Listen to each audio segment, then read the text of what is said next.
All right, we're starting up, so I'm going to bring up the volume here.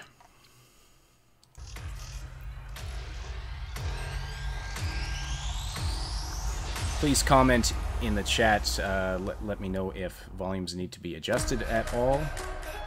Also, throw me the link so that I'm on the... Just go to twitch.tv/twitch. Yeah, no, I mean the actual channel.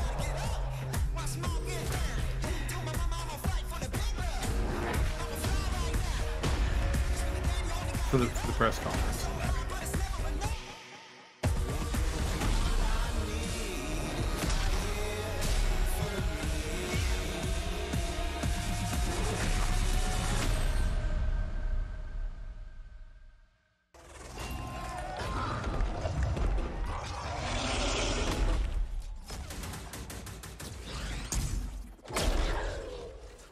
Oh, what do we got? We've got some augmented reality going on here.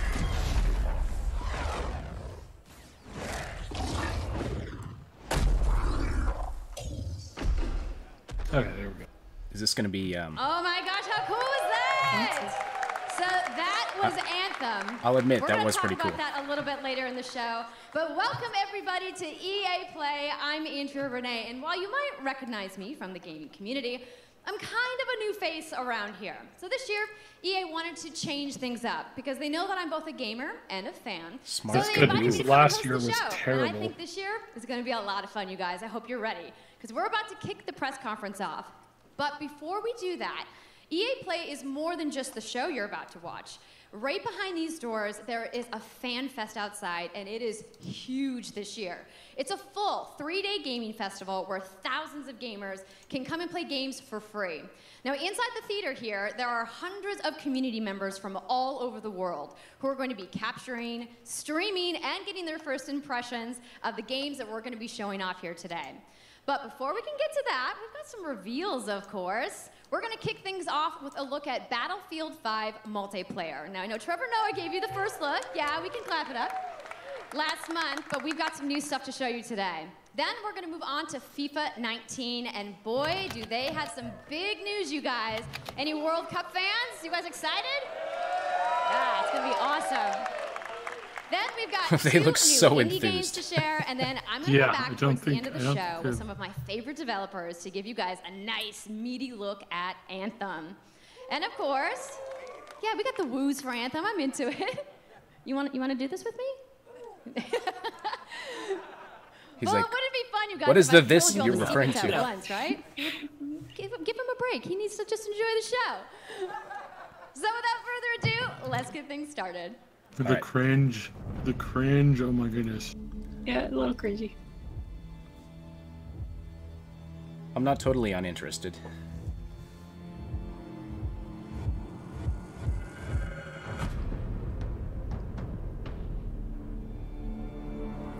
Oh, the puns in the chat.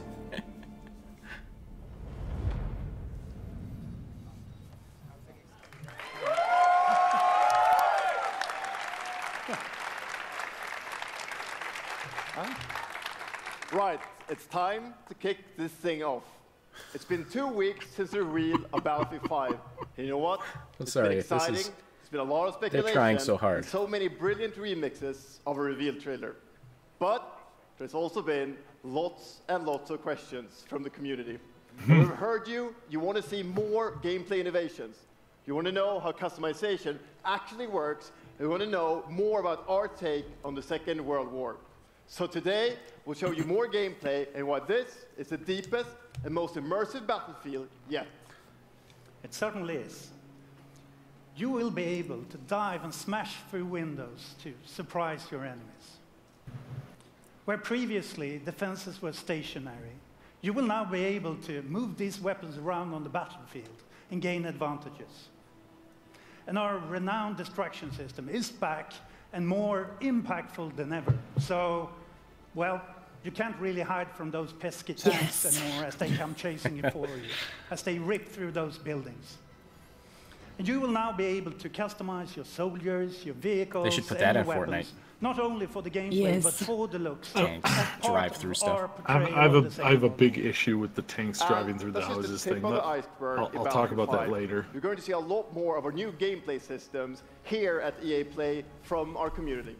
So let's talk about our single player in War Stories. Yes, let's do that.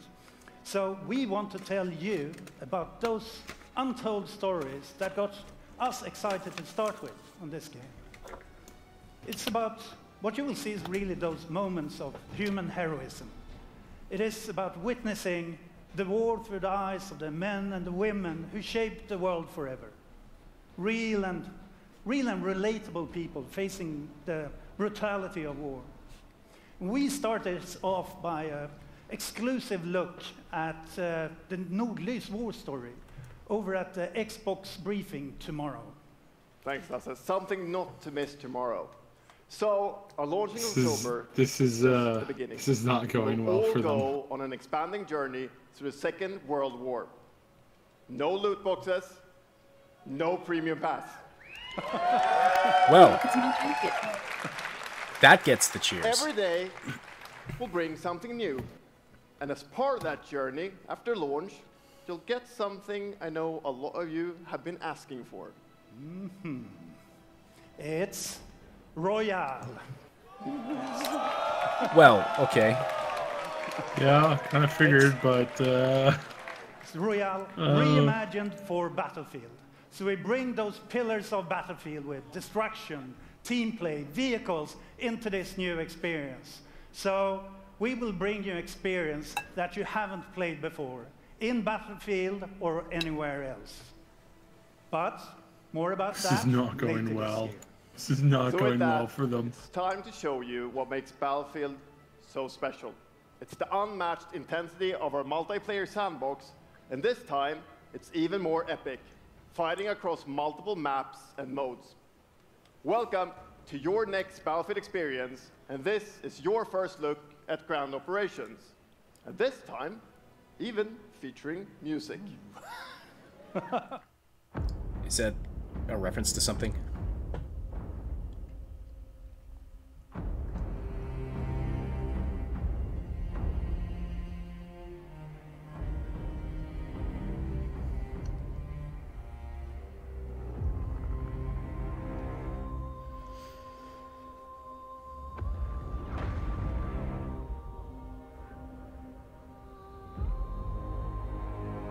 Looks pretty.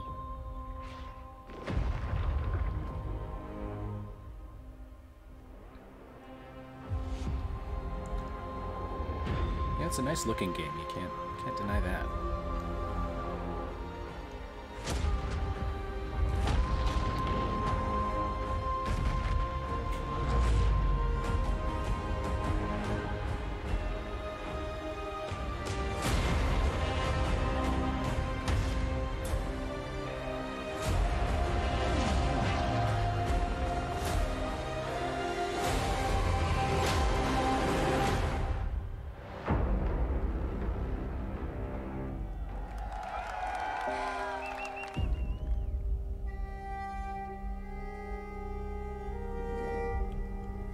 Ikke en dråpe. Jeg elsker deg. Sus!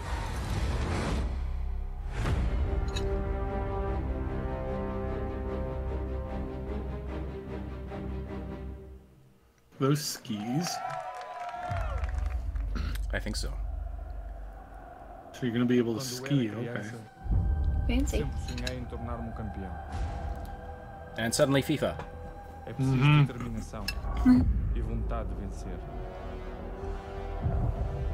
Até mesmo nos momentos mais difíceis, tu tens de continuar a acreditar. Esta é a tua oportunidade de te mostrares ao mundo. Tu és um campeão.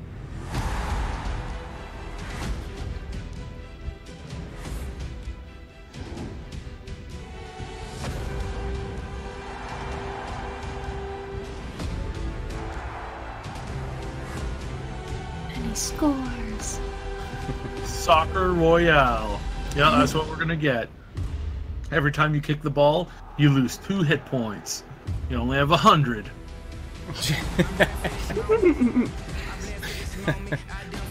Eventually, there's just the two goalies left on the match. Just staring at each other.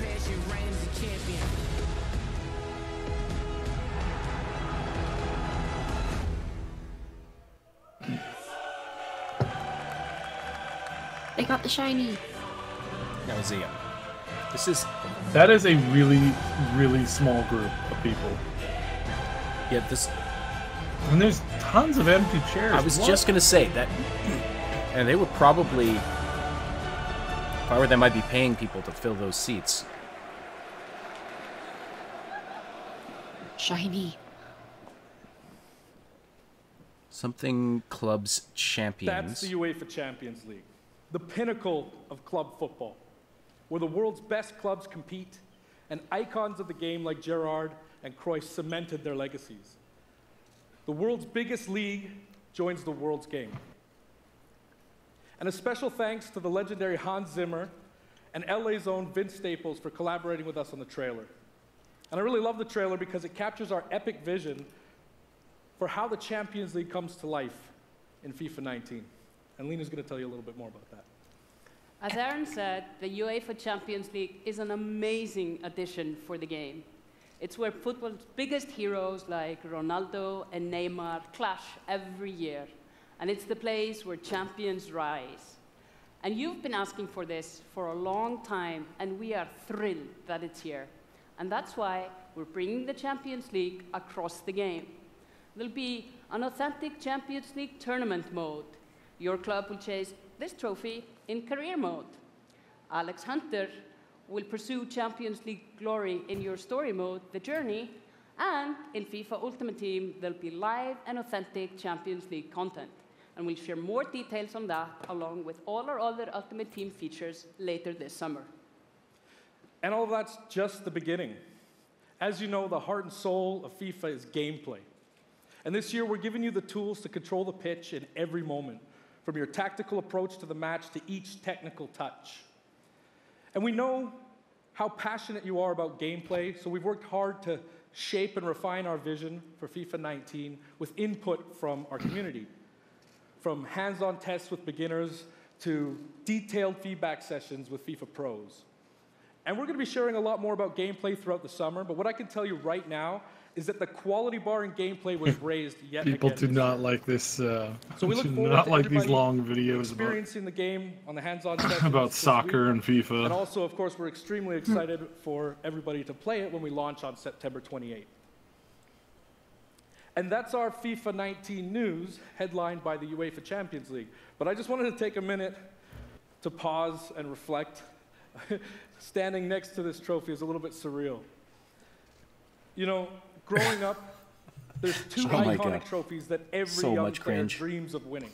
But and for your club, it's this one, the pursuit of Champions League glory. But for your country, it's this trophy, the World Cup. Which is not a cup, by the way. With the tournament starting in just 5 days, That's not a cup. we're excited for the world to compete for it in FIFA 18. Just saying. As you Some can people imagine, all of us holding on a the globe. FIFA team can't wait for the start of the World Cup. It's the Golden And we want Globes to of celebrate eSports. with FIFA 18 It's a players, which club. is why we've just updated It the is a game club, with a yeah. free World Cup experience Win the on club PlayStation club. 4, Xbox One, PS, PC, and Nintendo Switch. But you can take Ronaldo and Portugal to their first World Cup victory. Or you can write your own story with some great nations who didn't qualify this year. Or you can make a crazy dream a reality for your home country, like mine, Iceland. Who would have thought that a nation of only 350,000 people would ever qualify? And you can feel their excitement. There's more excitement in that virtual stadium than in the actual EA stadium. Yeah. I'm scanning the Apologies to any England fans in the room The that might still chats. sing. The chat is full of sarcasm. And Lena isn't the only Yeah. one who's excited. FIFA 18 players are loving the World Cup experience so Yeah, far. HD But we gaming. don't wanna None of stop this is there. We wanna new. invite None of this is everyone new. to This come is and join all the like, celebration. So I'm pleased like to how much announce more that evolution for a can they limited do time, to these FIFA 18 FIFA games? complete with the Like entire seriously. World Cup experience is available for a free trial on PlayStation 4, and Xbox One, and on PC through Origin Access. Yeah, you can download and play the entire game right now for free. Yeah. That didn't even get a cheer. That didn't even get a cheer. So to kick off the trial, we've got some of the world's biggest creators who are going to be playing live at the end of the show, representing all their about the nations money. in a mini World Cup tournament. And this summer will bring so I much might more download for that FIFA just for fans. lulz. Plenty of FIFA 18 content centered around the I don't World play Cup, sports games. and we'll bring you all the details on FIFA 19. But in the meantime, let's all enjoy the World Cup. Thank you, and auf Ravistan!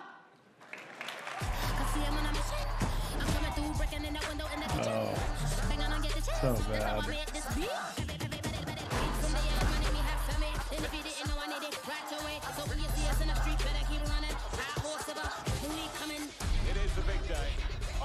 You're right, Captain Dammit. That 4K grass.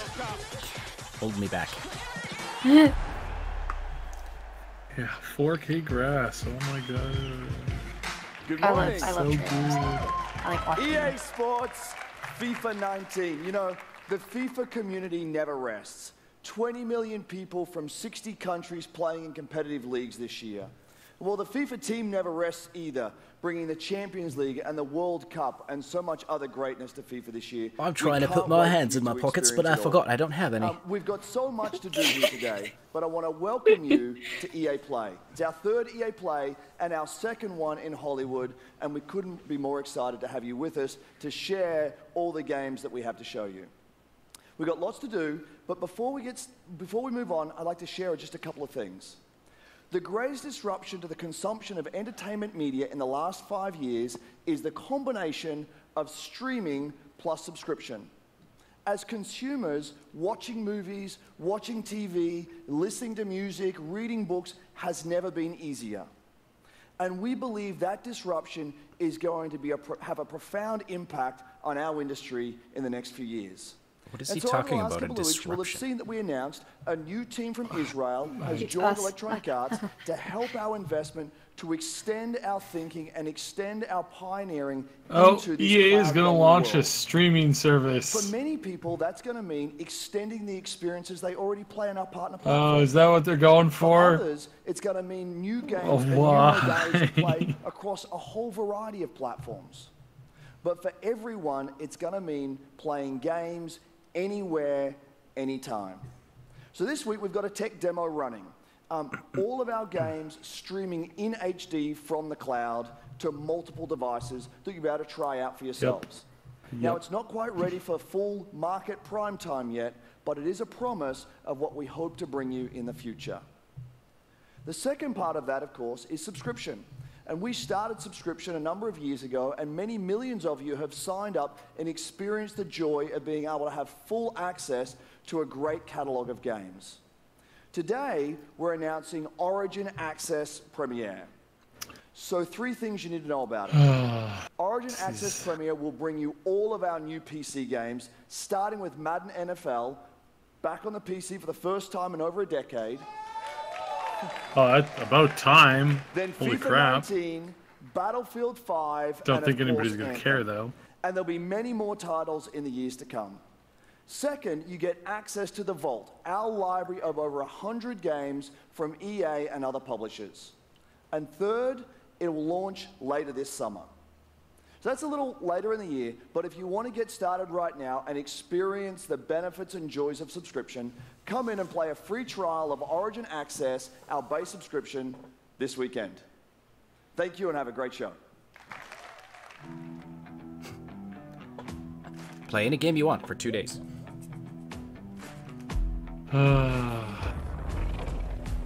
I wish they'd just give up on this whole Origin thing. It's been nothing but a disaster for them.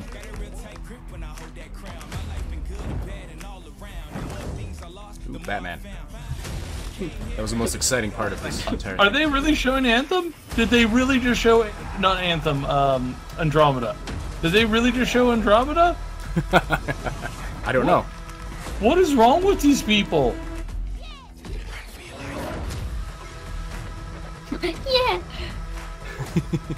What is wrong with these people? Who is running this? Hey, look at all these great games. Andromeda, which we dropped. Everybody.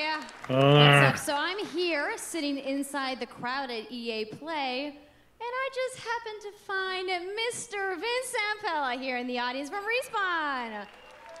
What's going on, Vince? How you feeling today? I'm feeling great. I love this stuff. I love seeing new games. I mean, someone's super excited about that Madden on PC, right? Yeah. So you guys may have seen that, pick somebody Vince who has was some. tweeting yesterday. I'm starting to feel there bad has been a for bunch of speculation. restreaming this and like so you want to just get right to it?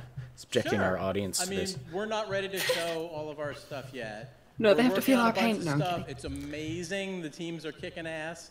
But we wanted to bring a little tidbit. So we've been working with Lucas on getting the name and kind of the setting for what our Star Wars game is going to be, and we're going to talk about it right now.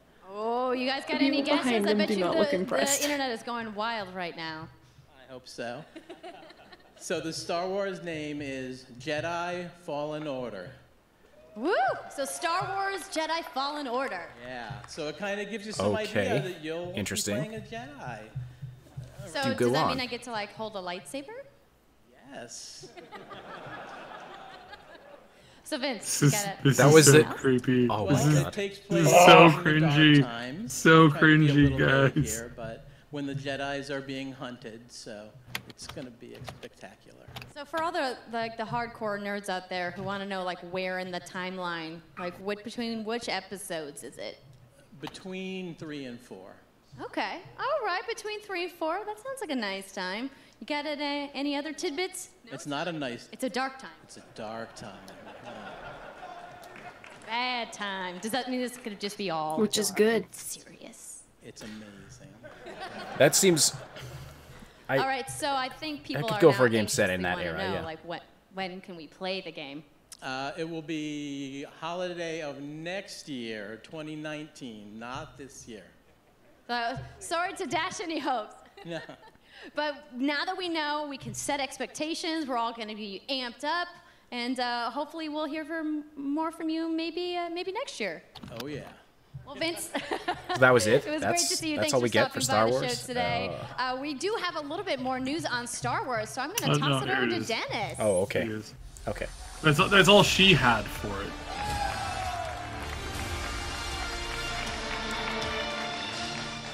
Hello there. My name is Dennis. I work at DICE in Stockholm on Star Wars Battlefront 2. I'm really happy and excited to be here today, so thank you so much for hanging out with me for a little bit. So He's ready to we dodge launched the our game tomatoes. in November of last year, and clearly we didn't get it quite right. So instead of coming out of the gate sprinting like we really wanted to, we had to take a step back and make sure that we were delivering the game that our players really wanted. So we decided to completely overhaul our progression system and add a bunch of new character cosmetics for players to collect instead. So from there, we added a new hunt mode inspired by the original Battlefront games that I loved personally, starting with the Ewoks on Endor. And thank you. Fuzzy. It turned out to be by far the most popular update of the game, and the team loved building Ewok Hunt. So, as you might know, we're currently in our Han Solo season with content from the movie coming next week. It's headlined by the new planet Kessel, a really dangerous place, and it features the return of one of our favorite modes, Extraction. So looking forward a little bit, this summer we will be introducing a new squad system to the game, which will allow you to team up much easier and play with your friends. We're also adding a new starfighter mode focused around dogfighting with your hero ships. And looking ahead a little bit more, we will also be delivering a new large-scale multiplayer sandbox experience focused around capturing command posts and attacking and taking out capital ships. But that's not all. We know that you have been asking for new heroes, villains, and planets from a certain era that features a very iconic Star Wars conflict. So I'm excited to confirm that Battlefront 2 this year will be going deep into the Clone Wars.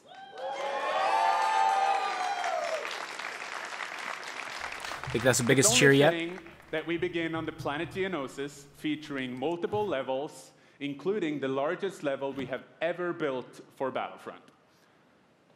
So let's talk about the heroes and villains. First, let me introduce the most powerful droid, the leader of the most powerful droid army in the galaxy, General Grievous. And yes, he will be going up against my own personal favorite, Jedi Master Obi-Wan Kenobi. Finally making his debut in Battlefront after all these years.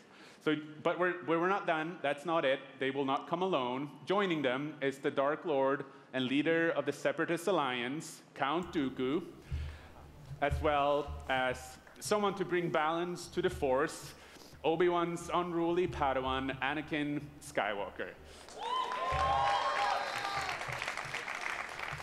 The team at home is extremely excited to be building all these cool things.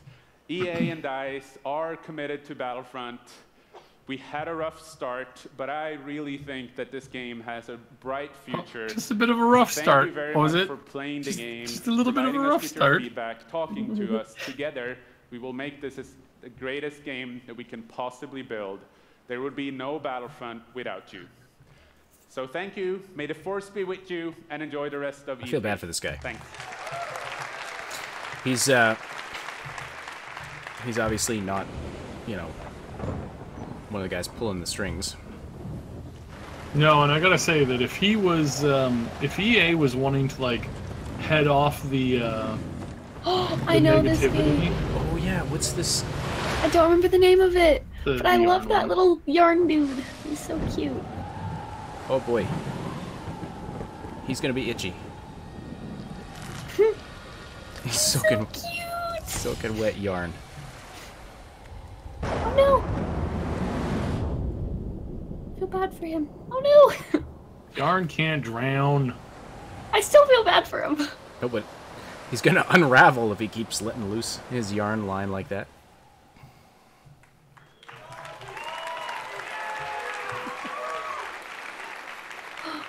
I want it. I want to play it. Hi, it's really good to see you. Oh boy. In Unravel, we used yarn to symbolize love and the bonds between people. In our new game, we tear that bond up right at the start. You lose everything, including your spark. Oh. But when things are at their darkest, you find hope. And you form a new bond. And your spark is rekindled. And it leads you off on an adventure. So welcome to Unravel 2. Huh. This means multiplayer? It's a game about awesome. fresh starts and second chances. These two little souls who refuse to give up and who build something new and beautiful together. And the whole game is inspired by that spirit of optimism and togetherness. You see, it's all made to be played with two characters. You can play it alone, or you can play it in co-op with a friend, but there's always two characters there, sharing one yarn and working together to get through this adventure. This game, it's quite different from the first. It's both friendlier and more challenging, but above all, it's a lot more playful. And we think it's a worthy successor. And I want to show it to you now, so I brought some help. Okay, this actually so looks... please welcome Michael to the stage. This is the game I didn't know I wanted producer from this. Uh-oh. Live gameplay. And we're going to try to show you a little bit of what I'm talking about It's gonna fail so badly, the live gameplay.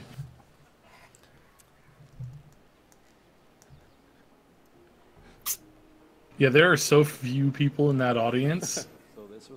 I think they filled it with like EA employees and a handful of like other people. So when you're playing it by yourself, you can essentially pick up the other character and carry them along through the more fast-paced segments of the game. And we actually tried to include a bit more of those, because we figured that since it's a co-op game, we wanted to have more like Run. thrill and danger and Run. moments. Run from the turkey. Places Chicken? that were Turkey? like What? Turkey? fun Chicken? and I don't know.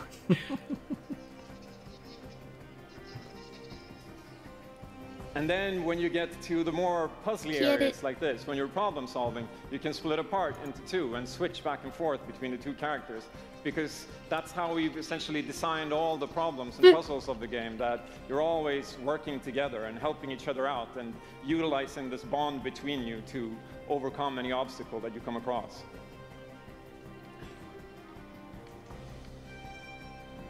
So I guess I'll jump in at this point. Yeah, come join me.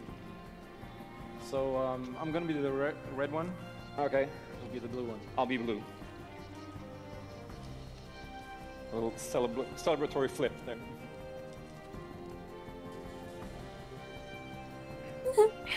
I love it. And the bird is back.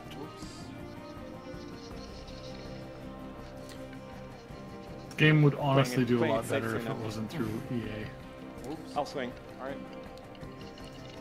Nice. And I'll catch you. There you go. That may be true, but I'm intrigued. Can I swing am now? as well. Okay, you go ahead. I'm especially intrigued about why that turkey wants to eat the yarn people. Okay, this is the scary part. Let's see if we can... Because it's like a cat chasing a mouse. Got it? Oh, very nice. Oh, faster. Oh, sweet, well done. Okay, I'll go They're up and so distract the guards. adorable. I'll sneak up here.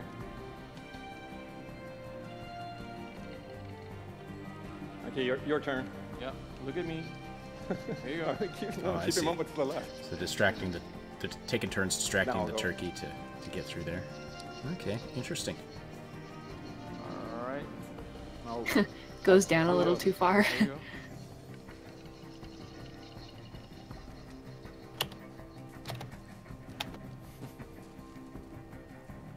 Now we Oh, can you breathe can do a again. little flip. It's adorable. Or I down. need it. It's a derpy turkey. So that's a quick little look at Unravel 2.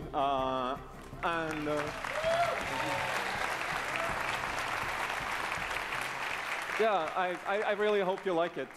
And before I go, I just want to send some love to the team back home, because working on this game has been a completely amazing team effort on so many levels, and everybody has worked so hard. So there's a bunch of us from Coldwood here, and thank you to those, and thank you to everybody. Told back you, home, the studios, the love you. audience are filled with EA.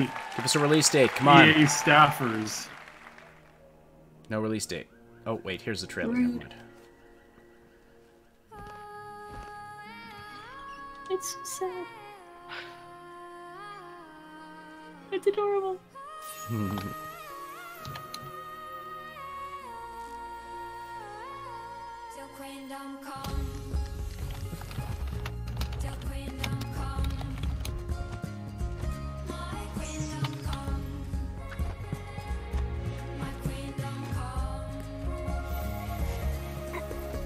The sea waves are my evening gold, and the sun on my head is my crown. I made this kingdom on my own, and all the Yeah, Yarn doesn't have these properties.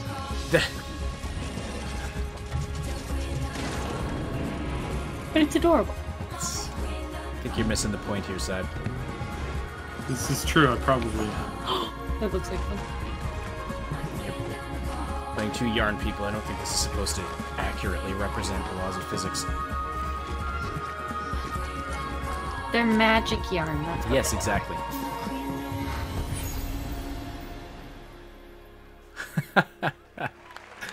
Oh, It's so Riku. cute. Martin and the brilliant team at Coldwood. The game is really strong. These guys have done an amazing job, and it's clear that they have a lot of passion, and I can't personally wait to play Unravel 2 I was with my distracted kids. by chat. But what's even more Did they show a amazing release date? is that we will make Unravel not yet. 2 available to everyone today. Yep. What? You heard that right. What? You'll be able to take these two Yarnies on their next big adventure starting today. The game is finished, it's out. What? Okay. Oh my thank you, God. Martin, and thank you to the team at Coldwood. Back in 2015, we started on this journey with the original Unravel to seek out the most creative, independent developers and bring them into our EA Originals program. It's been our way of helping these creators bring their unique games to the world and to tell their stories. And last year, if you remember, Joseph Fares was up here on stage representing his team at Hazelight and The Way Out. And I think we all kind of remember that. And you might even remember him from the Game Awards as well. I think I did. Anyhow, in March, that game caught fire. It's innovative, it's fun, and it's something fresh and new, and you all loved it. We saw over 2 million players in the first 2 weeks. And A Way Out is such a huge success that Joseph and his team are expanding and moving into a new studio.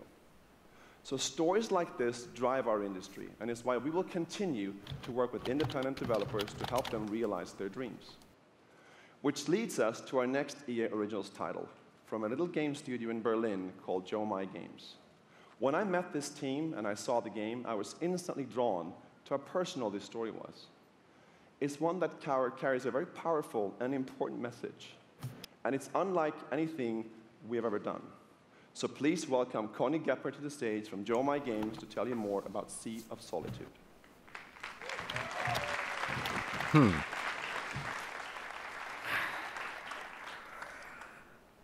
Thank you, Patrick. She's nervous. Wow.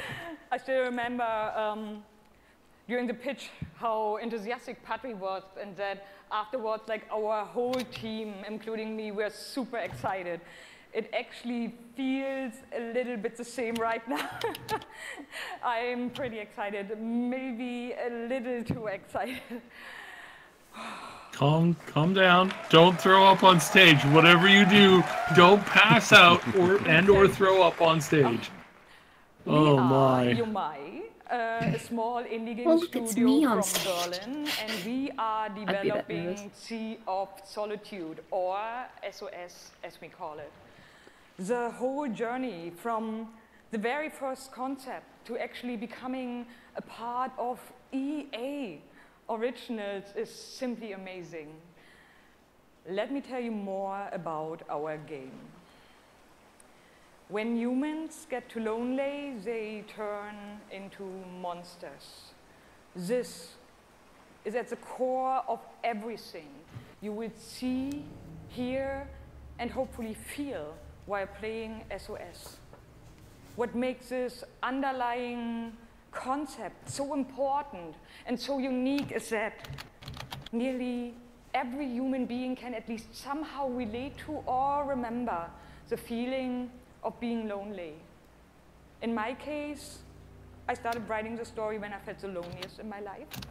I think as an artist, you process your emotional world by letting it out and putting it into your art. I'm still amazed how the concept seems to just float out of me right into the hand and onto the paper. I think this is also why so many people can instantly connect with the game, because it's not a made-up story, even though that it takes place in a fantastic setting. In SOS, we try to show how people experience different kinds of loneliness, but also how outsiders, friends, and families see those who struggle. We achieve all this in playful ways so that players who want to simply enjoy a fantastic experience can do so. But player who wants to look a bit deeper can reveal a whole emotional world beneath it all. Sea of Solitude is about a young woman named Kay who is suffering from such strong loneliness that her inner feeling, the darkness, the anger, the hopelessness, worthlessness, turns to the outside and she becomes a monster. The game is about finding out why this happened to her, but also how to turn her back into a human. Ultimately, the goal is to bring all those emotions into balance. Some needs to become bigger, Some would be better off a little smaller, but to embrace even your destructive part or your self-doubt in the same way you embrace your joy or your hope. This is what being human is all about. And that's what our game is all about. Thank you. Is this real?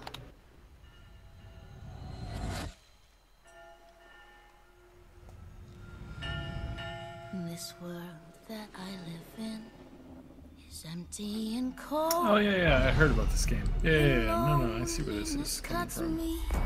And tortures my soul. I'm no child of destiny. Jeez. Ooh. And no Those hands coming from the water, that's your favorite part, I've Mercury? just chased you so long. No, the biggest monster thingy. Like,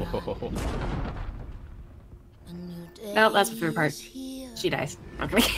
Nothing is new. Alone in my room, I tremble.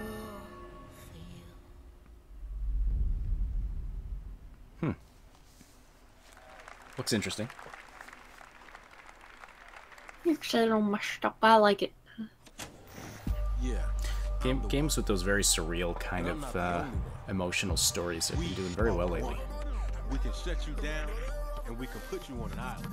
Crossover, gather, gang. And we're balling. Be ready, because we're coming at you with the squad. Say it how you want. Trust the process. Run as one. Call next. Or be the answer. As long as you hold your course.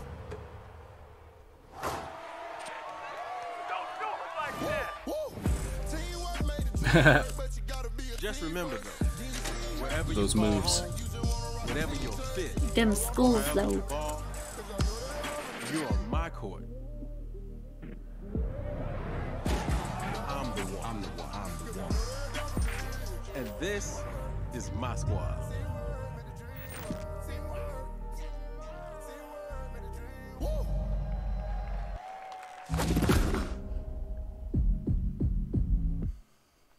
My name's Shay Kiblin, aka Young Kiv. I'm from Seattle, Washington. The only goal of mine is really to win the Madden belt.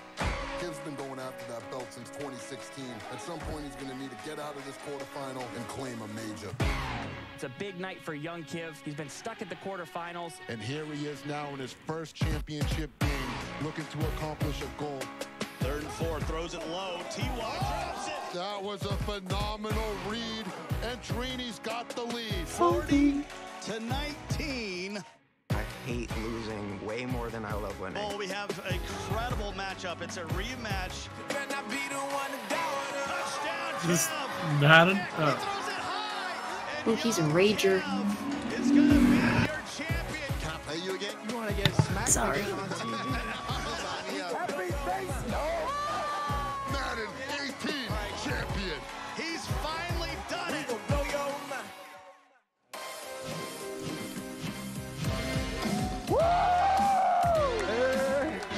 All right. Time to get excited. Some kid won an award playing video games. That butt whooping? Wow, already starting. Okay. Hi, everybody. I'm Juju Smith-Schuster from the Pittsburgh Steelers. As you guys can see, king of touchdown celebrations. That's pretty fire. I like that a lot. As you guys know, this is Young Kiv, Madden 18, Madden champion. Like, give it up for Young Kiv, y'all. Give it up.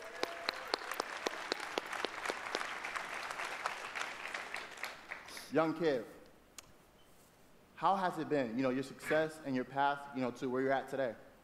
It's, I've always been a competitor. When I was in high school, This is so I was playing cringy. baseball, I hurt my arm. So then I picked up Madden, and at first, I was really bad. I was getting blown out online, but I kept at it. I put more and more time into it. Eventually, I made my first tournament, but I had a big decision. It was the same time as feels my so graduation. bad. Wow, okay. So the key to be the #1 player in Madden is to hurt your arm in baseball. That's #1. #2, you said you had the decision to go to your graduation or go to the tournament. So, what did you do? I chased that money. I still got my diploma, but I chased that money. There you go. We're out here chasing money. That's awesome. Okay, now the Nobody's past laughing. Few, the past few They're like, years, yay. how has it been for you? Such a great example for all the young children's. It's been tough. I've had a lot of devastating losses. I've been so close so many times. I made the final on TV and got blown out by all those losses. It made me gain a lot of mental toughness, and that's how I got this belt. That's awesome. That belt is so amazing. There's a lot of, bling on that belt for you. Well, today, EA Play, first look at the Madden 19 trailer. Super excited. It's going to be so fun. It's lit. I honestly wish I can stay right here and talk to you guys forever, but I'm not going to board you guys. We're going to go out. I'm going to try to take this belt, round 2. So we're out. Have a good day.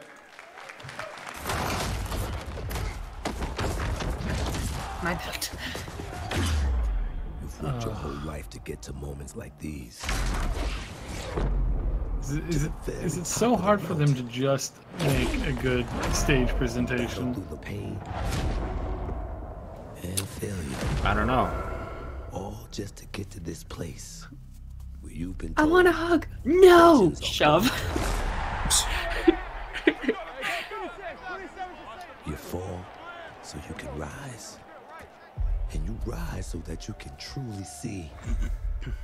See that it was really never about reaching the end of the road at all, but about all the moments that got you here. I think he was making fun of the kid. Or the guy. I think he really was. I don't know. You were in their position. He finally got his hug. Would you let the moment define you? Or will you define the moment?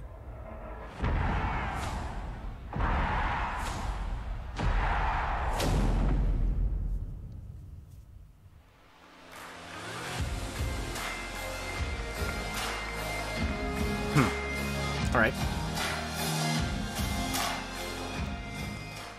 And then Hello, Shiny ladies and Light gentlemen. Show. I'm Nathanius, professional shoutcaster, here alongside Redwood Studios General Manager Michael Martinez. How you doing today? I'm super excited to be here. Yeah, we're going to do this presentation a little bit differently and give you your first look at a brand new mobile game in a live, winner-take-all, head-to-head match. Michael, why don't you tell us the rules? Sure thing. The objective is straightforward. Destroy the opponent's base to win. Unit control, super simple. Just tap the destination, unit automatically moves there.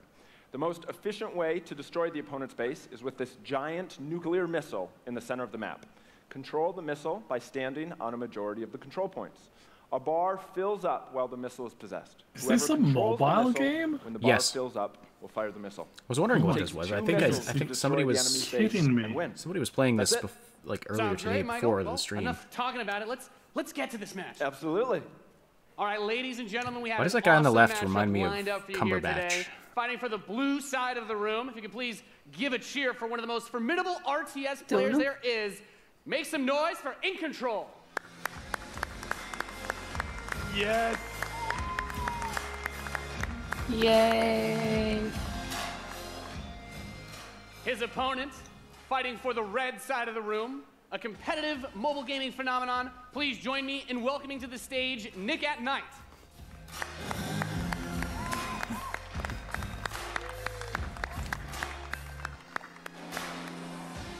Now, Mike, it's going to be a real clash of these gaming styles and the competitive backgrounds that these players have. It should be a great match. It really is. I can't wait. All right, are the players ready? Let's get this thing going. Ready to go. I'm ready to go. Let's do it. All right, let's kick this off. eSports. Nice little strategy game. So cringy, guys. So cringy. I'm very excited for this. The players are loading in, and we are ready to the kick match. Here we go. this off. As the players' bases have been deployed and the action begins like any strategy game. Economy will be the focus. We have a harvester to start things off. Nothing too crazy yet. Nothing too crazy. Now the infantry is going to come out to hold that top point. Both players, of course, trying to take that position. Nick and Knight being able to reach it a little bit first in a strategy game. That flank position that In Control is going for on the top side, also very important as Nick and Knight's forces have to circle around the center. Right, let's see if he's able to create a 2-on-1. Is he able to get there? Looks like he's getting there. Here comes GDI with a Rhino. It's going to rip up those infantry. Yeah, going for the This actually looks kind of interesting like any strategy in game, terms the of units strategy that you're game. going to use when you deploy them will have a huge impact. Your micromanagement of your forces and protecting People are asking, is this satire? Bikes in the top. There he is. And In Control placing the turret on the top right side to help cover that Rhino as attack bikes move towards the northwest position. We can see that the missile is beginning to ready and firing that. That takes out half your base. The most important objective on the map is to hold those control zones. Right, and In Control making a lot of progress to that far right side of the match.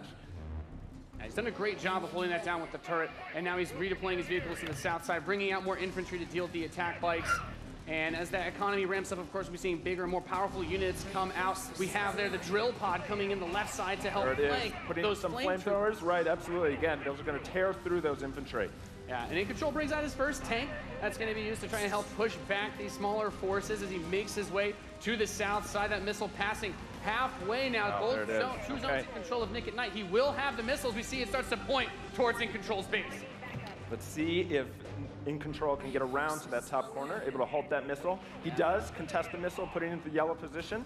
Yeah, very important, of course, blocking the pathing of those units is another big factor for this strategy. Holding those locations is so crucial as In Control begins to secure the northwest spot. Another tank's going to come out from Nick at Night to take it out, but now he's bringing out the Pitbull as well to help lock down that north position. This missile is very, very close to firing. Let's see what's going to happen. With another turret, In Control flanks, he takes the top, that missile, and that fires. Off. Wow. And Nick at Night, one shot away from being knocked out here.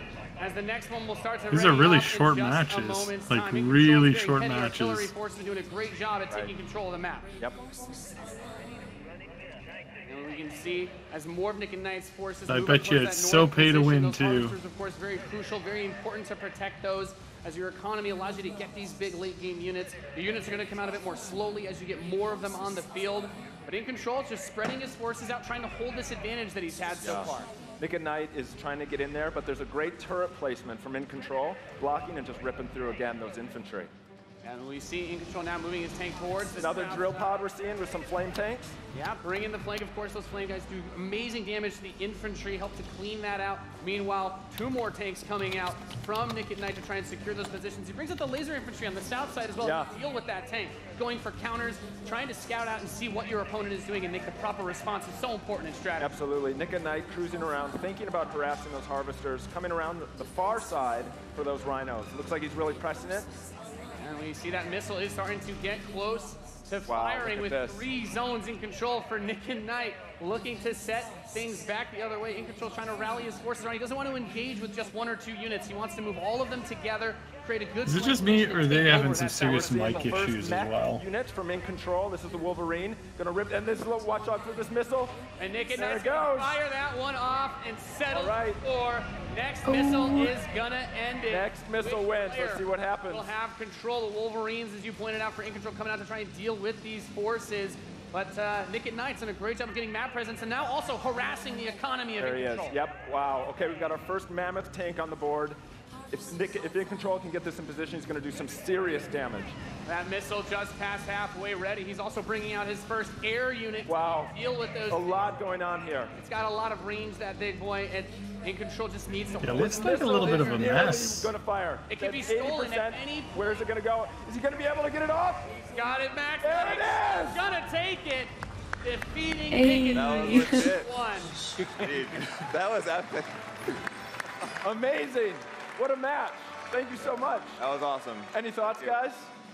I just came to make mammoth tanks, so I've done my job. Yeah. Absolutely. That was Thank you awesome. so We saw much. a little bit of everything right there. Perfect. Yeah. Let's hear it for Nathanius, Nick at Night, and In Control.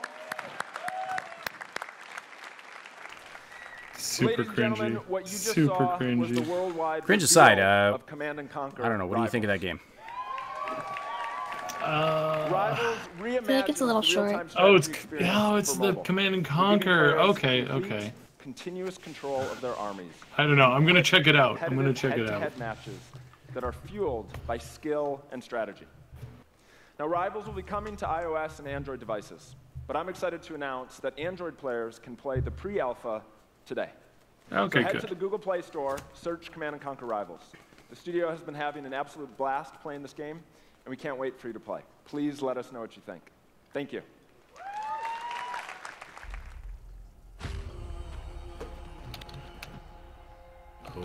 Okay.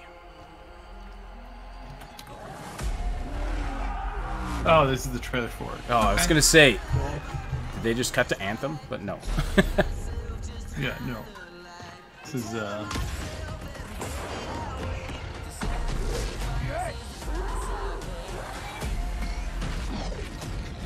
Hey, that sounds like me when I lose.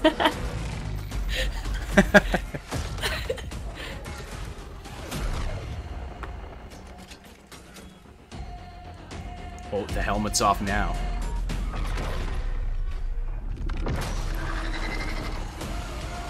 Oh, snap. I fall to my knees in rage.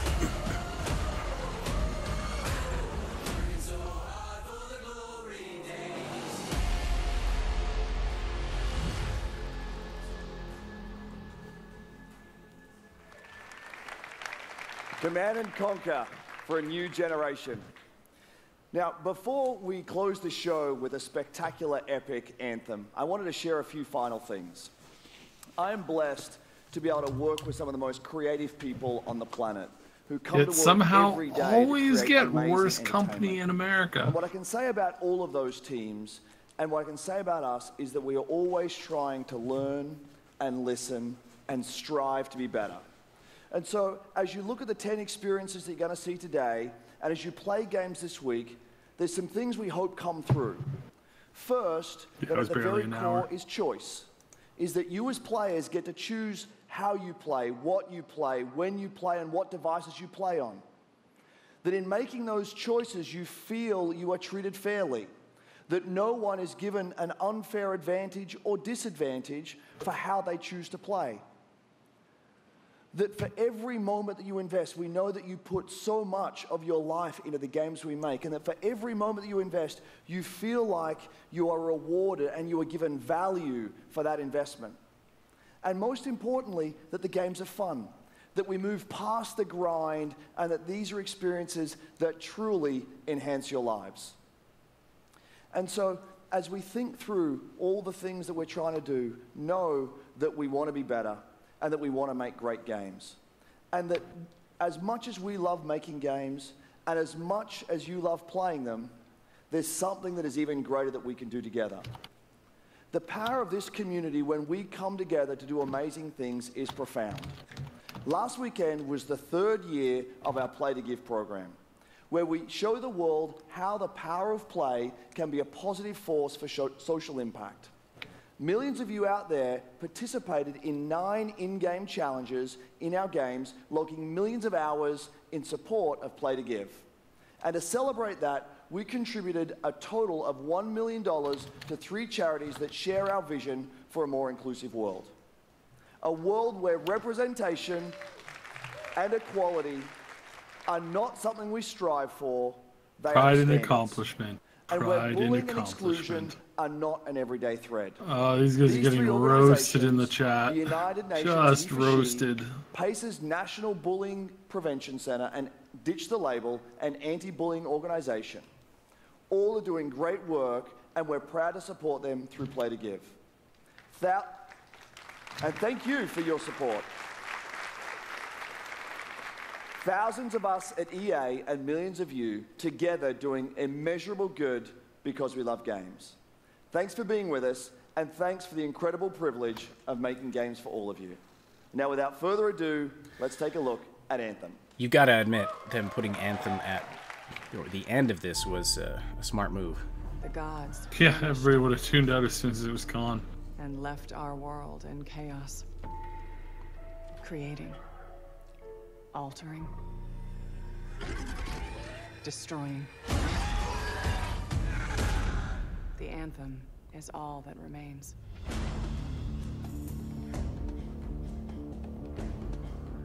There's a storm coming. These walls can't protect us forever.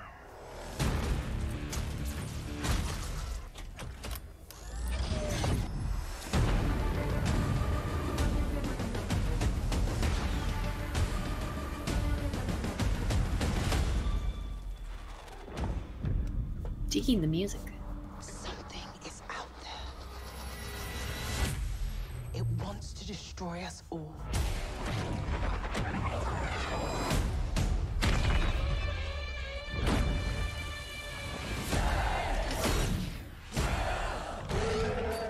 Oh, so there's melee?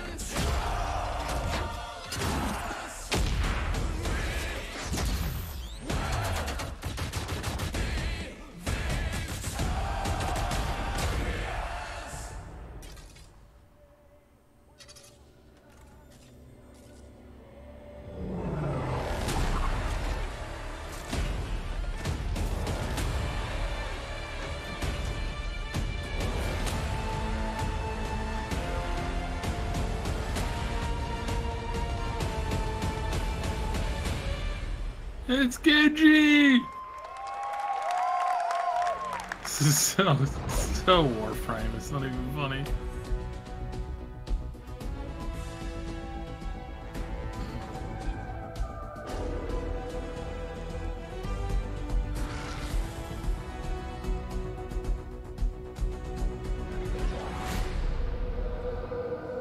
How cool was that? Make a terrible joke and say it's flashy. Huh. You guys have seen it a couple times, and it's still cool every time I see it.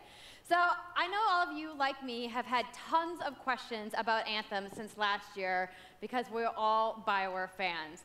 So we're going to do something a little bit different for the rest of the show, and we're going to take a deep dive into Anthem. So I'm going to bring out some members of the BioWare team to chat with us. Okay, here we go. Ladies and gentlemen, please give a warm welcome to Casey Hudson, Mark Dara, and Kathleen Rutzard.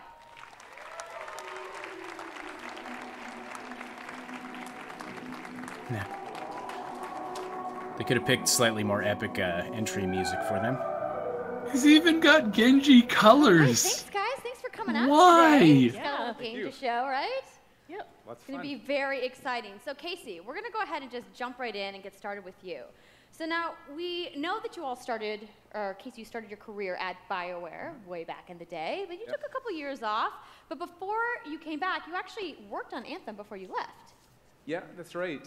So, you know, first of all, it's amazing to be back. It's awesome to be making games for BioWare fans. You know, we have the best fans. So it's been super satisfying to come back to it. And, you know, I just want to be able to continue the legacy of the studio. And that's kind of where it started with Anthem, is just thinking about, you know, what is the evolution of a BioWare game? And we wanted to create a brand new world for people to discover, you know, a whole new world of story and character. But we also wanted to do something that was, you know, more of a dynamic and living world, a game that would change every time you came back and played it. We also wanted to do something where, you know, if you wanted to invite your friends into it, then you could do that as well. So that was really the initial vision of the game, not an MMO, not a multiplayer game with story sort of bolted on this side, but something new and different, and I think the team has really captured that vision over the years. Your fans really love You skeptical the side? stories from BioWare, but I think we're Always kind of curious how you're planning to make the story work in this shared world. So a great story for BioWare is really about characters that you can have a connection with, choices you get to make, and feeling like the story is about you. In a lot of multiplayer games, those things get diluted because you're mixing multiplayer and storytelling into the same areas. Now, you can build a solution to that, but you have to really build it into the core of the game. And that's what we've tried to do with Anthem. It's what we call our world, my story. So when you're out in the open world, the world is really dangerous, and you're focused on your mission. And this is where other players get to play with you. The thing that's really interesting about this, it's unique for Anthem, is that this is a living shared world. So whether there's weather, or it's nighttime, what we're experiencing together. Everyone that's playing Anthem at a moment is seeing the same thing. And this is what we mean when we talk about our world. It's a shared world that we all experience together. But then when I finish my mission, I come back to a base like Fort Tarsus. And this is a single player experience. I turn in my rewards, I talk to some characters, I experience the choices of my action. And this is where your story really lives and breathes. And by doing it this way, we're able to combine that impact and agency of a single-player story with the fun of teaming up with your friends to play co-op in combat. And we're also designing it so that we can add story for years to come. So one of the first things that we hear when, from our community is they want to continue to play in our worlds. When they've finished Mass Effect or Dragon Age, players want more story. And so we've designed Anthem in a way that we can actually add more story for years to come. And it could be anything. A new moment with a character that you've grown to love, or an event in the world that deepens the lore, or an entirely new storyline and plot. Well, I'm certainly not going to complain about more story. I don't think anybody out there is going to either. So Kathleen, I wanted to ask you, from a writing perspective, since you are the lead writer, can you speak to what it's like to create a new world like Anthem from the beginning? Well, what's really exciting for us, and not just the writers, but all of the devs, the designers, the artists, is that we're creating something new and mysterious for players to discover. So at the heart of the premise of Anthem is a world left unfinished by the gods. But the gods left behind their massive tools, and those tools are in constant conflict with this unknowable force called the Anthem of Creation. And the chaos of those things pushing against each other means that the world is constantly being reshaped in new and unpredictable ways. Yeah, violent storms, mutated creatures, gigantic monsters. It's a dangerous environment that you need to wear a suit of powered armor, a javelin, to be safe in. Now, something I think a lot of players out there maybe don't stop to think about is just how much work goes into creating a new intellectual property, or IP, as we've been saying. Now, we've seen all these different creatures, and Mark, you mentioned the storms. What's the process of creating a game like from scratch? Yeah, it's something we've done a few times at BioWare. And then really the hardest part is getting started, just kind of getting off the blank page. So what we try to do is we think about the new experiences that we're trying to unlock for players. So like, what is the fantasy fulfillment? What are the new things you actually get to go and do that are different from what you've played before? So that's where we start. And then once we think about those things, that's the power of creating new IP, especially for games, is that you actually get to build a whole fictional universe that's meant to bring out a certain experience. And then once we do that, then we still need to build all the rest of the stuff, and what unlocks us creatively is to think about like principles around art style, tone, and even the technology and the politics of our new world. And then from there, we can actually go and build out every last detail. Yeah, and one of the unique challenges for Anthem is that it's a world, an experience that's meant to feel alive, like it's happening right now. And so the world is always changing, whether the storms, seasons, and yeah, it's a really great concept to write for, because what it means is it gives us the opportunity to drop into the world, almost in real time, a dramatic event that changes the world for everyone. And that could be anything from gameplay to lore. I mean, all of the moving parts in the dynamic world sound really cool, the way that they sound like they're going to come together. But even though there's obviously a lot going on, it really all comes back to your character. So let's talk about who we're going to be playing as and why we're fighting these crazy beasts. So you are a freelancer, uniquely skilled to pilot these Javelin exosuits. And you need those suits to survive and fight in this world, because the world will kill you. But on top of that, our ancient rivals, the Dominion, they've discovered a way, they think, to weaponize the Anthem of Creation. And so we need to stop them and protect the free people of Tarsus. Now, I've heard you call this power armor a couple different things. Is it a suit? Is it a javelin? Like, what's the canon term here? Yeah, because we haven't gotten they each have a concrete answer on anything. Ranger, and then there's the Colossus, the Interceptor, and finally the Storm.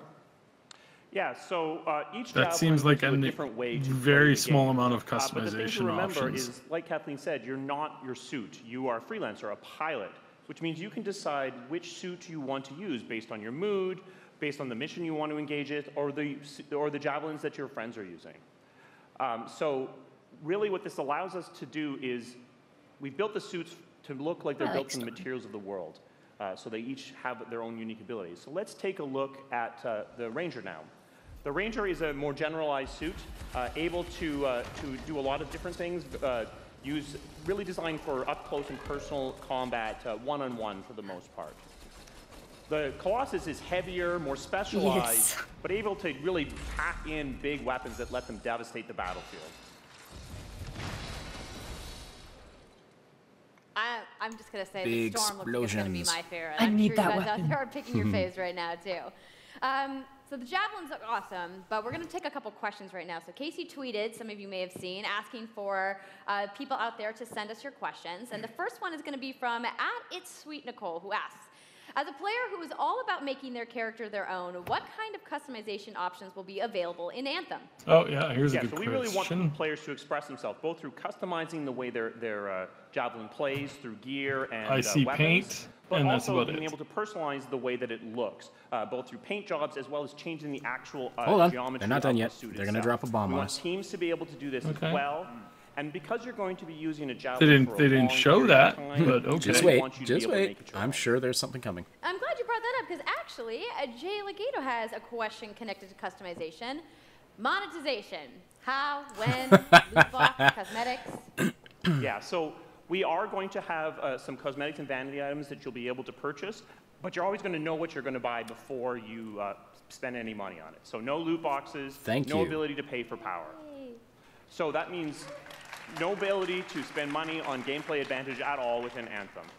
But even more important than that, we want to make sure that Anthem is an immersive experience that feels like it's complete from the get-go. So that means a main story, a big open world, and an ongoing service that provides new content for a long period of time. New story, new experiences for everyone. Well, I'm glad to hear that I can make my Javelin pink. That's really all I wanted to know, I'm going to be honest. All right, Casey. We talked earlier about this being a co-op experience. So Can you tell me a little cringy. bit about It's how still the so team gameplay cringy. is going to work?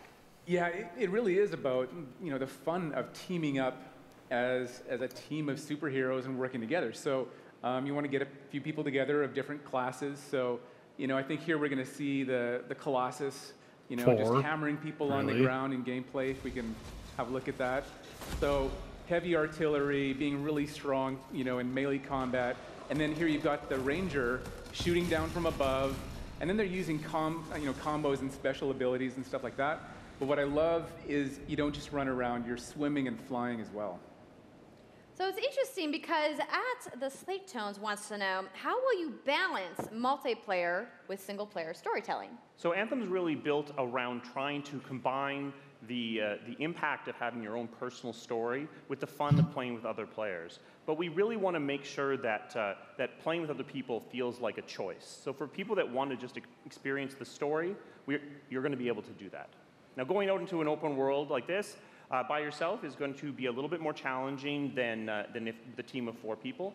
And we've really tried to balance the co-op experience to be fun, even for people that don't normally engage in this kind of thing. So I really hope that everyone at least gives co-op a try. Okay, that's good to know. If you want to roll solo, you can, but it's just going to be a little bit more difficult.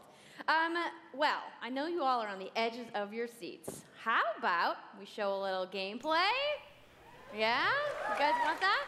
All right, so Kathleen, I think you're going to set this up for us? I will. So, you and your friends have decided to play a mission called Scars and Villainy. The Scars have put together an acid-based super weapon, so you got to take them out.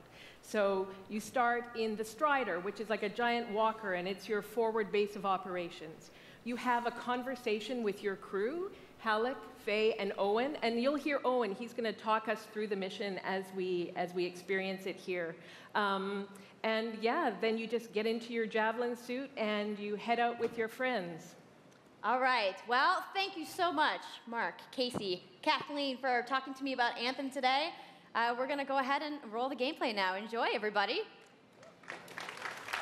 All right. Here we go. Yee.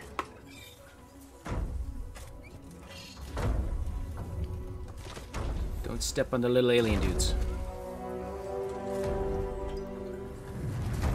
Freelancer, time to get to work. Spider legs. Faye said these bastards made some kind of acid. They're using it as a weapon. So, find where they're making this garbage and shut it all down.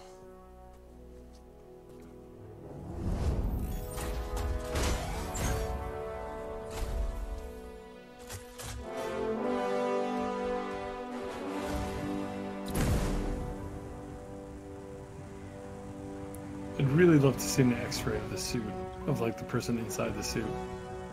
Yes. Because I want to know how much their body contortions are being stretched. Owen, what's the plan here? Picking up loads of scars nearby. Take a look around the area, but be careful.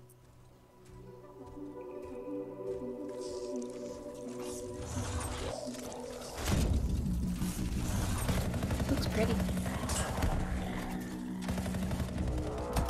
Yeah, very Anthem, or very Warframey. Right. Checking out the scar cam. Distraction. And see what I mean? This is not true gameplay. This is like edited gameplay. Better move quickly.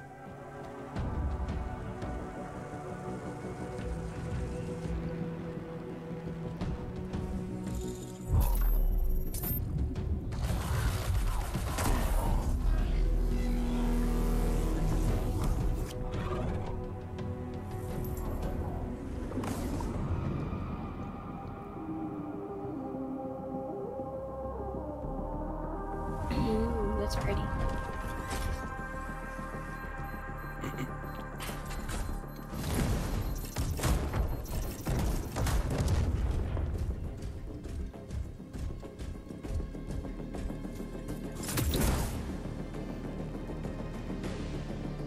There's a shaker relic. Wait, something's odd. Get a closer look, would you?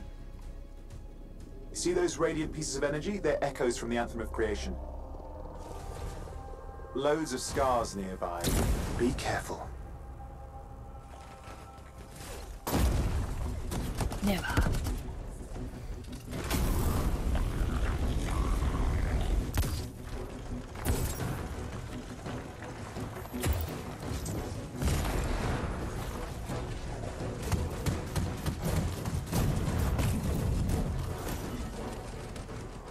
Return them to the relic. You've got to silence it. Yeah, fast. it's like Warframe and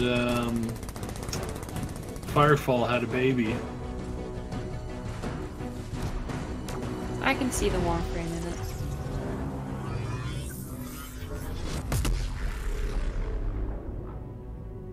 It's gone silent. Disaster averted. Do you think we get a bonus for... Wait, something's happening. What the hell was that? I think that was whatever laid all the eggs around here. The sound came from below your position. On the plus side, this definitely counts toward hazard pay. There's a trail of this acid gunk leading down. Follow it, and we should find the source.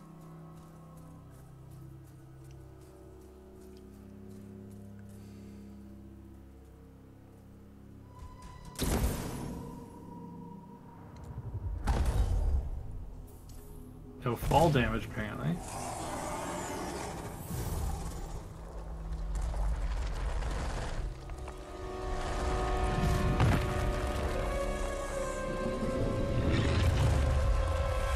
Ew. Ew. We don't get to see the boss fight? Come on. Nope, that's blah. How cool was Blah. I'm so hyped, you guys. Yep, and that was actually just a short don't version say. of the full demo that we brought here to LA. So if you want to come by the Anthem Theater here at EA Play, you can check out the game live. So I'm sure the question on everyone's minds, when do we get to play? So Anthem comes out February 22nd, 2019 on Xbox One, PlayStation 4, and PC. So mark your calendars, everybody. Fire off your tweets. Thank you so much again to Casey and the entire BioWare team. I know you guys have that awesome theater outside, so I will see you guys there. All right. Give see it you up there. for Casey Hudson, everybody. I also want to give a big thank you to all of the developers who showcased their games today and everybody working hard at their studios back home around the world. Let's give them all a round of applause. Now, some of what you saw today, you guys have to wait to play. But you guys, EA has so much available right now. Now, for those of you keeping score, you can get your free trial of FIFA 18's World Cup today. And Andrew told us about the free trial of Origin Access. Yarny is back with a buddy in Unravel 2, which is also available today. Plus, you can take on your friends in Command & Conquer Rivals starting today as well. Now, that's a lot of available stuff that's out today. Is anybody ready to go home and download anything? No? You're like, I just want to go outside into the fan fest. I get it. So I want to let you guys know to keep your streams going because in just a few moments, the FIFA 18 World Cup live tournament is going to begin. I'm going to head outside and check out the games, but I want to thank everybody for coming down to EA Play today and watching the press conference, and have a great weekend. So enthusiastic.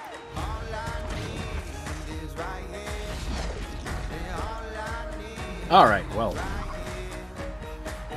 that's about the end of that. Should I just mute this for the time being and we can discuss? Just mute it down. So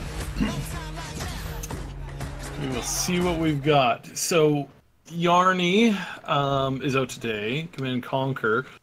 I'm glad that we're starting to finally see some more Command & Conquer games. A little disappointed that it's an app game that is not very. I don't know. I'll withhold judgment on the gameplay until I actually try it, which I will do today. But as far as the rest of it in Anthem goes, Anthem is looking a little decent, maybe.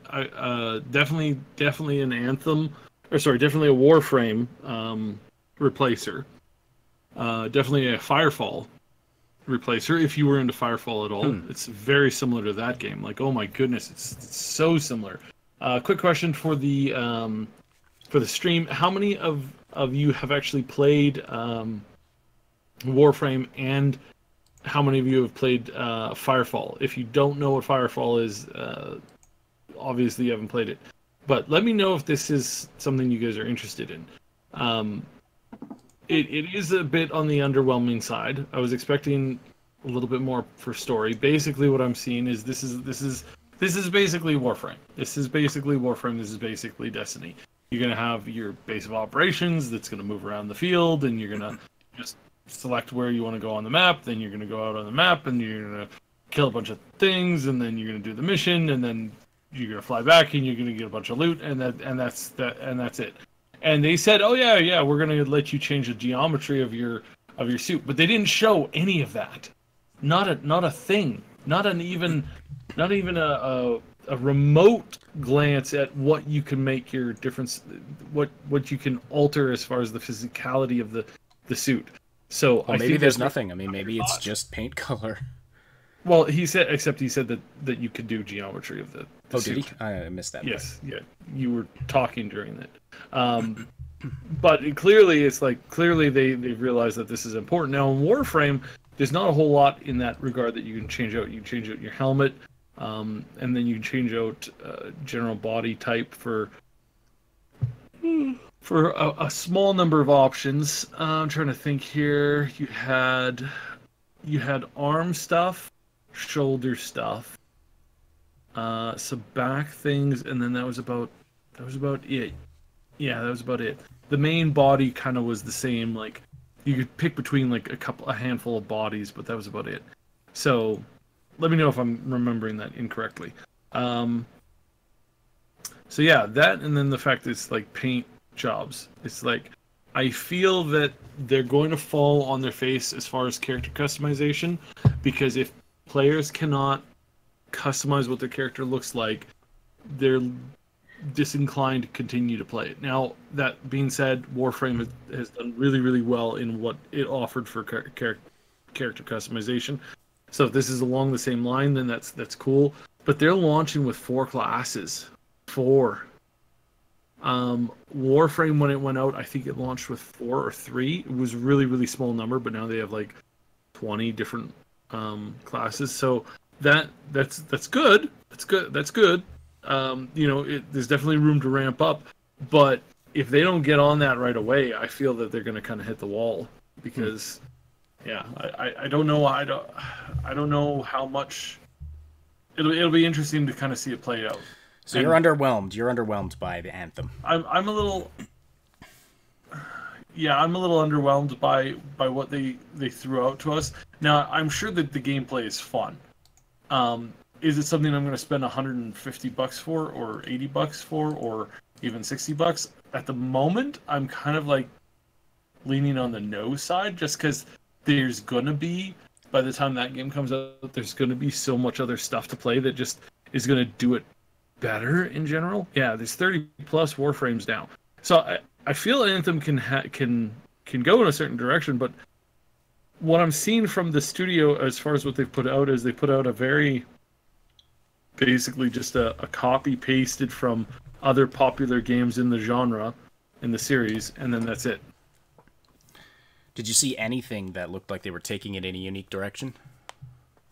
Not really. Potentially some more story stuff, which again, it's BioWare. They better have a crazy amount of story in there. But yes, I Crazy Joy in the chat has said this really, really well. This is not the BioWare experience that I'm accustomed to. I didn't see very much story. What I did see, and this is really important to note. What I did see is that in that mission, they had the narrator kind of like telling you, "Oh, this is important because of this," and it's like they're telling you what is. They're holding your hand as they explain the plot essentially to you. That's really, really dangerous for a game to be in. For BioWare, having them explain to you, or having to explain to you, hold your hand and say, "This is why this is important. You're gonna love this game because, ooh, look out for the creation engine. You see that? What's going on there? That's bad." They're talking down to you like you're a child, and could that be an artifact of this just being created as a demo, though? Like, it could, but I doubt it. That kind of stuff tends to bleed over, because you never saw that in any of the other trailers for any of the other BioWare games. So this concept of, oh, we're holding your hand because you're gonna want to play this. Oh my goodness, aren't you just a good little, dungeon buddy, or like dungeon explorer? You go in there and you explore that dungeon or area, and you just do that, and oh hey, look, that's what's going on, and this is that, and it's like it comes off as very handholdy. Right. Very, very, very handholdy. Now, all right. Again, so underwhelmed by. And chat is very much agreeing with you. Everyone seems to be very, very underwhelmed by what we just saw from Anthem. Yeah. Warframe, another great example. David, you guys are on point in the chat today. Oh my goodness, you guys are brilliant. So David, 100%. He says this is Warframe in Monster Hunter world. Thumbs down. I completely agree. This is basically, hey, look, we took the Warframe / hero shooter from from Warframe and from Firefall and from even Overwatch. Here's these hero suits that you can don, and you see that what they've done there is they basically made a hero shooter where you can play all these different heroes, but the progress tracks with the quote unquote pilot. So okay, that's interesting. And something else that they did not respond to or answer or bring up is, can you even customize your pilot, or is your pilot in the stuck in the same clothing all the way through? Like, can you customize what your pilot looks like? Even more so than that, what about skills and ability trees and that kind of thing? They didn't show any of the RPG elements of it whatsoever. So they didn't really cover into that. So essentially, they've taken all this stuff. They've taken this like hero shooter concept, and they've given you a really cool looking suit, which I get to fly around like Iron Man. Okay, that's cool. However, everybody else is also Iron Man, except for the one guy who's a Genji for some reason. So Genji's in there for no reason. And Genji's going to be kill stealing all the time. You just know Genji's going to be stealing all the kills. So you're like, okay, but I'm okay. I guess I'm okay with this. Let's see where this goes. You're kind of on edge. You're like, whatever. So you get in, and what do we get? We get this kind of like here's an area, here's a thing, here's an encounter, kill all the mobs, and then that's it. Like, yeah. I'm sure it's a great game. Is it what I wanted BioWare to be working on for the past 5 years? No. All right. That's fair, very fair assessment. And so, yeah, we'll still be keeping our eye on it. But, yeah, it's got some impressing of us to do over the next few months before it comes out on February 22nd, 2019. So we have a release date now. That's at least good info. that is if it isn't delayed. All right, well, let's talk about the other stuff we saw. There was some... I mean, the entire thing was horribly lackluster. I mean, the audience participation was just... sad. Those cheers were very, very And the fact that a lot of the people in the audience were EA staff. And you knew that, and they kind of spoiled that right away, because what did he say? He's like, yeah, thanks to all the co-workers in the crowd today, and you hear this like sizable group of people go, yay! And it's like, wait, are you telling me like a quarter, 2 quarters? Like how many of the people in that presentation were EA staff members? Like if there was, half of the crowd or 3/4 of a crowd, 10% of the crowd, whatever. That's like you're stacking your own audience, and not even they can get excited for half of this stuff. They couldn't fill the studio. Yeah. So, I mean, obvious repercussions for the crap they've pulled this year. Yeah. But yeah, this is they're coming across as a double A or a single A studio now, or publisher now, that just so happens to have like 1 or 2 aces. That's it. Like, I mean, bloody hell, CDPR has more credibility than they do at this moment. Oh, like, yeah. as far as like what they're Hands potentially down, going to bring. It's like, yeah. Cut out FIFA, and what do they have? Like, cut out FIFA, which attracts a single type of gamer. That's it. And what do they have? They have not a whole lot. Yeah, agreed. Now, the one thing that really got me, and this, I said at the beginning of this, if I leave watching EA's press conference interested in one of their titles, that I'm going to consider that an accomplishment. Like if they get me excited about something, and I'm actually quite interested in Unravel 2. Yay, me too. So it does look good. I think Unravel looks good. I'm thinking I'm going to buy a couple of copies of that and see if I can set up a stream with Curie as soon as I can here. Ooh, exciting. Maybe even later today if we can tack that onto our schedule. For sure. Yeah, I wanna challenge you to a round of the Command and Conquer as well, if we can get that running. So we'll see about getting that running today as well. I'm less excited about, like, it looks decent. I'm notoriously bad at real-time strategy games. Oh, this isn't a real-time strategy game. This is basically like Phone Destroyer from. It's got one step above like strategy than Phone Destroyer from South Park. That came out last year. Right, but that style of that quick reaction in strat, like I need to take my time to strategize, and so that's where I get. But yeah, I mean, yeah, I'm a button masher. I like to kill things fast with lots of bullets. That's Curie. Yes. Sea of Solitude looks interesting. I think that one could potentially do fairly well. As I said during the stream, those sort of surreal, heavier, very atmospheric type games.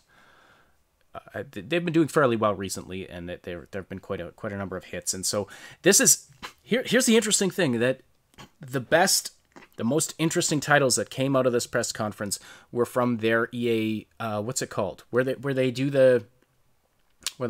have the games from indie developers. Like, yeah, this is it was their indie developers that made this worth watching. Yeah, and has made these things worth looking into. But again, is this brings me back to this thing. EA is not looking like a AAA publisher anymore. They're looking like a single or a double A publisher that happens to have some things up their sleeve. And again, like they really didn't do anything. Like he's like, oh, trust us, we're gonna have a great experience with the new Star Wars. It's gonna be great, guys. We promise it's gonna be awesome. It's like, Yeah, oh, really? That little blip of a conversation in the audience about the upcoming Star Wars game that we're not going to see for a year and a half. Like, they should have just left that out. Like, that was... They were trying to bait some excitement, but I don't think it worked. In fact, I kind of think it backfired. Yeah, I think they've kind of dropped the ball on that. Well, I don't have much more to say. I don't know about you guys. No. Other than I was writing notes, and under Battlefield 5, the tank driving through the house was kind of cool. I'm not gonna talk about it. But so Battlefield 5, tanks going through houses.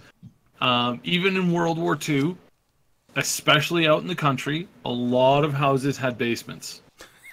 Or at least they had kind of a partial basement. Where it was like maybe instead of like, maybe it's not 12 feet or 15 feet down, it might have been closer to 6 or 7 feet down.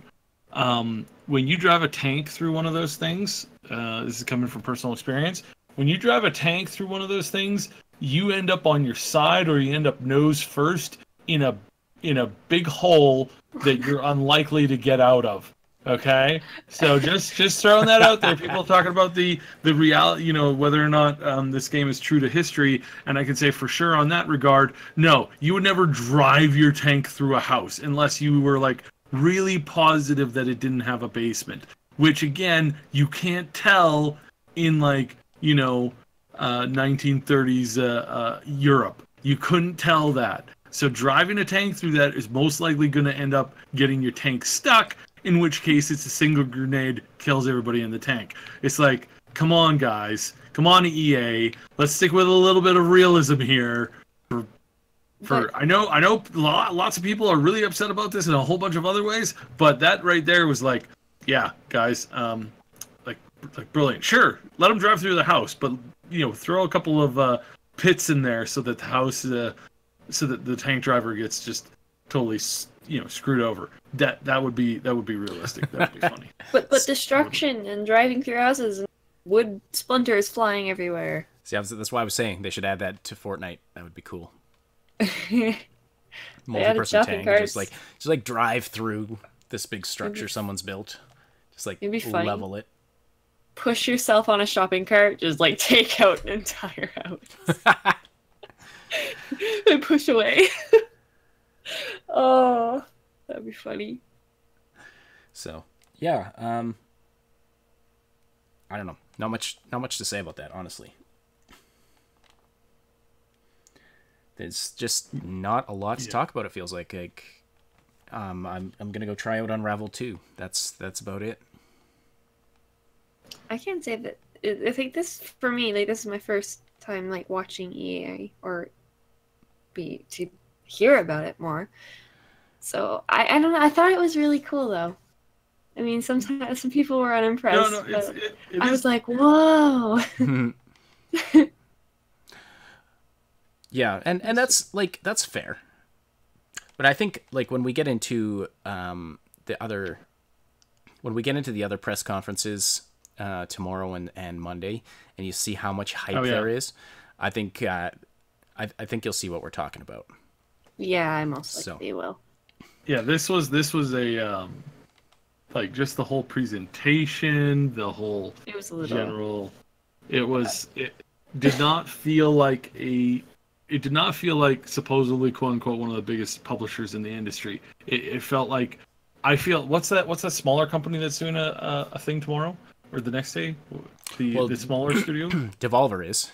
Devolver, right. Digital, yeah, and I think Devolver will be more exciting and will come off as a better presentation than this EA one, hands down. That's my bet. I think that's going to happen. I think it's going to be pretty cool. I'm actually really looking forward to Devolver's presentation. They're a company that Yes, they don't yeah, take me too. themselves too seriously, and they publish a lot of indie games and a lot of games that I've really enjoyed. So I'm definitely looking forward to Devolver's. Yeah, so there's no more major press conferences today. Tomorrow we've got Microsoft, Bethesda, and Devolver Digital.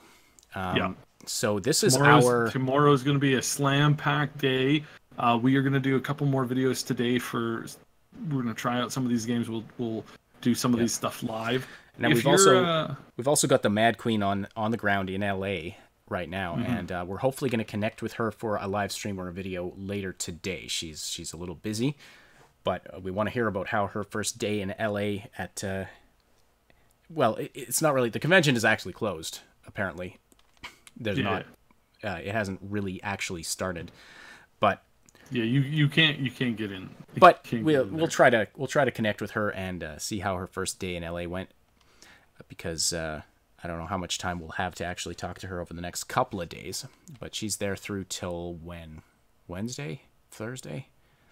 I'm not actually even sure. And we've also got our contacts at from Upper Echelon Gamers. Yeah. They're there as well. So so these folks are going to be out trying to collect interviews and that kind of thing. So that'll be our primary content from Tuesday onward. Tomorrow, of course, we've got... let me bring up the schedule here. So tomorrow, as I said, we've got the Microsoft press conference starting live 1 p.m. Pacific time. We're gonna go live with a pre-show at a half hour before that, so 12:30 p.m. Pacific time. Then we've got Bethesda at 6:30 Pacific time. Our pre-show starts at 6, and then from there we're gonna go straight into the Devolver Digital press conference coverage. So, and then Monday there's Square Enix, Ubisoft, PC Gaming Show, and Sony. So Lots to look forward to. Yes, absolutely. And so I think, like, we started with, the bar is set really low. We started with the least interesting of the press conferences. So this is going to be a good weekend, I feel. Hope so. All right, any final comments to add before we close the stream down? Hashtag Blend here. Yay! If you're quick reminder, if you're playing some of these games, like if we're in a lot of these games, we're going to be messing around with them. I'll be messing around with Command and Conquer at least a little bit. Also, if you're still interested in messing around in Blessed, we still have a guild. We were still, for the most part, pretty active there. The game needs a couple more months. 100%. It needs a couple more months before I'll say whether or not it'll crash and burn. Right now, it's you have the initial drop of players that were annoyed and upset that it wasn't a perfect launch, which never happens in any other MMO ever, period. But you had a bunch of them leave. So now the servers are much more stable now. A couple of the big servers are still full all the time. So that's a good sign. There still seems to be between 30 and 60,000 people playing this concurrently every day. So that looks like the numbers are still okay. Game still needs a lot of work. Their optimization is trash, like literally trash. It's absolutely terrible. It's really disappointing on a lot of things. But I think, and I'm not playing it super seriously. I won't be playing it super seriously probably until the fall. That is if it maintains itself, right? Itself back up on its feet. But it's still fun right now. I'm still having fun in the game. The pet capturing system is pretty hilarious and awesome. In general. You can basically make a pet out of anything. Yeah.